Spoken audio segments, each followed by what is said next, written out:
প্রিয় দশম শ্রেণীর ছাত্রছাত্রীরা ফার্স্ট ইউনিট টেস্ট ইভ্যালুয়েশন বা ফার্স্ট ইউনিট টেস্টের ক্ষেত্রে 2025 ক্লাস 10-এর ফিজিক্যাল সায়েন্সের যে পূর্বে আমরা রায় ও মার্টিন প্রশ্ন বিচিত্রা থেকে মধ্যশিক্ষা পর্ষদের যে মডেল সেট সেটা আমরা উত্তর করেছিলাম। আজকে আমরা set 1 Alipurduar new town girls high স্কুলের যে প্রশ্নপত্রটি রয়েছে সেটা আমরা আলোচনা করছি। প্রথম থেকে শেষ পর্যন্ত দেখবে, তাহলে কিন্তু উপকৃত হবে। আর পিডিএফ পাওয়ার জন্য আমাদের টেলিগ্রাম লিঙ্ক থেকে নিয়ে নেবে, আর টেলিগ্রাম লিঙ্কে জয়েন হয়ে থাকবে, বিস্তারিত আপডেট সেইখানে পেয়ে যাবে। গ্রুপ এতে দেখো, সঠিক উত্তরটি নির্বাচন যে করে লিখো। প্রথমে 1-1 গ্রিন হাউস এফেক্টের জন্য দায়ী।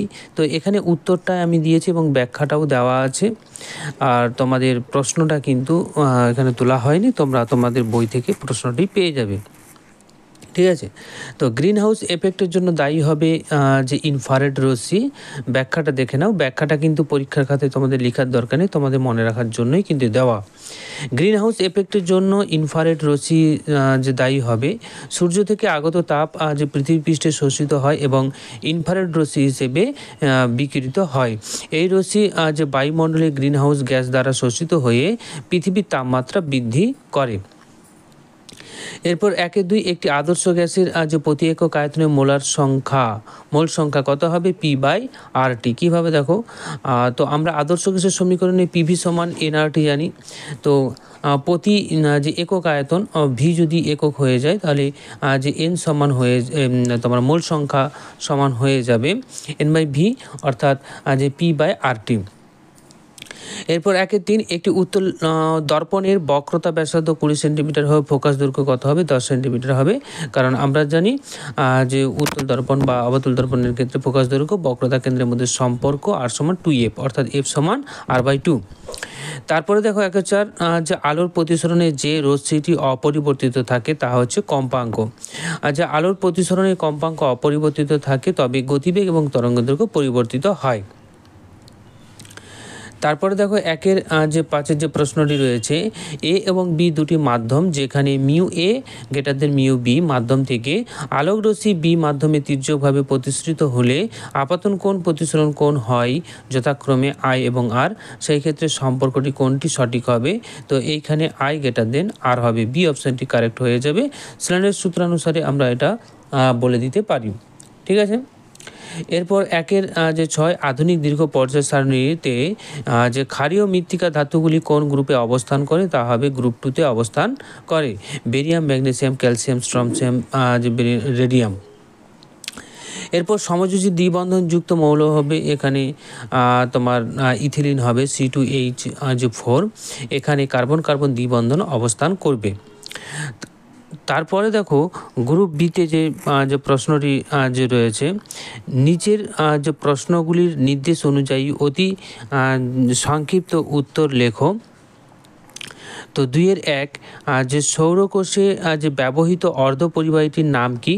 তা হবে সিলিকন। তারপর অথবা দেখো, বায়োগ্যাস প্ল্যান্টে যে বায়োমাসকে মিথেন গ্যাসে রূপান্তরিত করে কোন ব্যাকটেরিয়া? Methanogenic bacteria. 2-2 যে বিদ্যুৎ ক্ষরণের সময় কোন গ্যাস যে ওজোন স্তরকে ভাঙে? তা হচ্ছে CFC, ক্লোরোফ্লোরোকার্বন। তারপরে দেখো যে চার্লসের যে সূত্রে যে VT লেখচিত্রের প্রকৃতি কি হবে? চার্লসের সূত্রে VT লেখচিত্রটি একটি সরল যে রেখা হয়, যা উৎপত্তিগামী হয় না। শূন্য যে আয়তন শূন্য তাপমাত্রা সম্ভব নয়। 2-এর যে 4 পরম শূন্য উষ্ণতায় কোনো আদর্শ গ্যাসের চাপ কত হবে? পরম শূন্য উষ্ণতায় আদর্শ গ্যাসের চাপ 0 হয়। তারপরে স্ট্রিট ল্যাম্পে যে প্রতিফলক হিসেবে কোন দর্পণ ব্যবহার করা হয়? অবতল দর্পণ। যে দৃশ্যমান আলোর মধ্যে কোন আলোর বিক্ষেপণ সবচেয়ে কম হবে? তা হবে লাল। তার পরবর্তী প্রশ্ন 2-7 যে সুস্থ চোখের ক্ষেত্রে স্পষ্ট দর্শনের ন্যূনতম দূরত্বের মান কত হবে? 25 সেন্টিমিটার। অথবা দেখো, কোন শর্তে প্রিজমের দুটি প্রতিসারক তলের যে রশ্মির চ্যুতি সমান হয়? প্রিজমের দুটি প্রতিসারক তলের যে রশ্মির চ্যুতি সমান হয় যখন আপাতন কোণ এবং নির্বাপন কোণ সমান হবে। তারপরে 2-8 যে মৌলের একটি ধর্মের যে নাম লেখো যা পর্যাবৃত্ত নয়, তা হচ্ছে রেডিও অ্যাক্টিভিটি বা তেজস্ক্রিয়তা। অথবা যে প্রশ্নটি রয়েছে একটি তেজস্ক্রিয় হ্যালোজেন মৌলের নাম, তা হবে অ্যাস্টার্টিন। এমজিও যৌগের গঠনের সময় এমজি পরমাণু কতগুলি ইলেকট্রন বর্জন করে? 2টি। এরপর যে গ্রুপ সিতে কোলবেট মিথেন কি? তো এখানে উত্তরটি লিখে দেবে। কোলবেট মিথেন হলো যে কয়লার খনির ভেতরে উৎপন্ন একটি গ্যাস, যা মূলত মিথেন দিয়ে গঠিত। এটি কয়লা খনিতে যে বিস্ফোরকের ঝুঁকি তৈরি করে এবং পরিবেশের জন্য ক্ষতিকর। তারপরে দেখো যে এখানে একটি অঙ্ক রয়েছে, গ্যাসের মোলার ভর দেওয়া আছে, তারপরে উষ্ণতা দেওয়া আছে, চাপ দেওয়া আছে। তো 40 গ্রাম ওই গ্যাসের আয়তন কত হবে? পিভি সমান এনআরটি। সেইখান থেকে পি দেওয়া আছে, তাকে এটিএমে করব, টি দেওয়া আছে কেলভিনে করব, এন এর মানটা বের করে নেব, 1 মোল বেরোবে, আর এর মান লিটার অ্যাটমসফিয়ারে বসাতে হবে। তাহলে ভি সমান হয়ে যাবে এনআরটি বাই পি। সেইখান থেকে আমরা পেয়ে যাচ্ছি 24.63 লিটার। এরপর দেখো অথবা যে প্রশ্নটি রয়েছে সেটাও একটি ম্যাথমেটিক্যাল প্রবলেম গ্যাসের আচরণ থেকে। 27 ডিগ্রি সি তাপমাত্রা ও 3 এটিএম চাপে কিছু পরিমাণ গ্যাসের আয়তন 5 লিটার, তাহলে 20 ডিগ্রি সি তাপমাত্রায় চাপ কত হলে আয়তন দ্বিগুণ হবে? চার্লস ও বয়লের সূত্রের সমন্বয় রূপ যে P1 V1 সমান P2 V2, সেইখান থেকে কিন্তু আমরা P1 এর মান V1 এর মান দেওয়া আছে, T1 এর মান দেওয়া আছে, V2 এর মান দেওয়া আছে, T2 এর মান দেওয়া আছে। এখানে P2 এর মানটা বের করে নেব, জাস্ট করে নিতেই পারবো আমরা, তাই না? তারপরে দেখো 3-এর 3 আলোক রশ্মি এক মাধ্যম থেকে অপর মাধ্যমে প্রতিসরণের ক্ষেত্রে আপাতন কোণ এবং প্রতিসরণ কোণের মান যথাক্রমে দেওয়া আছে, তাহলে প্রথম মাধ্যম সাপেক্ষে দ্বিতীয় মাধ্যমে প্রতিসরাঙ্ক কত হবে? তো স্নেলের সূত্র অনুসারে আমরা বলে দিতে পারি প্রতিসরাঙ্ক সমান সাইন আই বাই সাইন আর, সেখানে মানটা বসালে √2 হয়ে যাবে। তারপরে দেখো 3-এর 4 দেখাও যে Na এর সঙ্গে ক্লোরিন আয়নীয় বন্ধন গঠন করে, কিন্তু H এর সঙ্গে সমযোজী বন্ধন গঠন করে। H এবং Cl ও N এর পারমাণবিক সংখ্যা যথাক্রমে 1, 17, 11। তো সোডিয়াম একটি ধাতু আর ক্লোরিন হচ্ছে একটি অধাতু, তাহলে সোডিয়াম তার একটি ভ্যালেন্স শেল বা বহিস্তম কক্ষপথ থেকে একটি ইলেকট্রন বর্জন করে ক্লোরিনকে দেয় এবং ক্লোরিন গ্রহণ করে। তাহলে এখানে Na+ হয়ে যাবে, ক্লোরিন মাইনাস হয়ে যাবে এবং এরা পরস্পর আয়নীয় বন্ধন গঠন করবে। কিন্তু হাইড্রোজেন আর ক্লোরিন এরা উভয়ই অধাতু হওয়ার জন্য এরা বহিস্তম কক্ষপথে হাইড্রোজেন দ্বৈত সূত্র পূর্তি ঘটায় আর ক্লোরিন অষ্টক সূত্র পূর্তি ঘটায় এবং একটি ইলেকট্রন জোড়কে সমানভাবে ব্যবহার করে, তাই সমযোজী বন্ধন হয়। তারপরে আসছি NaCl যে গলিত বা দ্রবীভূত অবস্থায় তড়িৎ পরিবহন করলেও কঠিন অবস্থায় তা করে না কেন? কঠিন অবস্থায় NaCl আয়নীয় যৌগ হিসেবে যে স্থির আয়তন দ্বারা গঠিত হয়, তাই তড়িৎ পরিবহন করে না। গলিত বা দ্রবীভূত অবস্থায় NaCl আয়নিত বিচ্ছিন্ন হয়ে Na+ এবং Cl- আয়ন তৈরি করে, যা তড়িৎ পরিবহন করে না। এরপর অথবা যে প্রশ্নটি একটি কঠিন একটি তরল সমযোজী যৌগের উদাহরণ। একটি কঠিন সমযোজী যৌগ হীরক আর তরল সমযোজী যৌগ হচ্ছে জল।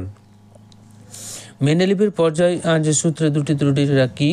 মেন্ডেলিভের পর্যায় সারণীতে হাইড্রোজেনের যে অবস্থান অস্পষ্ট, আর বি অর্থাৎ দ্বিতীয় যে পয়েন্টটি হবে, কিছু মৌলের পারমাণবিক ভর সঠিকভাবে সাজানো নেই, যেমন কোবাল আর নিকেল। তারপরে গ্রুপ ডিতে চলে যাব। এইখানে প্রথম যে প্রশ্নটি রয়েছে, চার্লস বয়েল এবং অ্যাভোগাড্রো সূত্রের সমন্বয় রূপ দিয়ে আদর্শ গ্যাসের সমীকরণ পিভি সমান এনআরটি, ঠিক আছে? এবং মোলার গ্যাস ধ্রুবক কি বা সার্বজনীন গ্যাস ধ্রুবক কাকে বলে?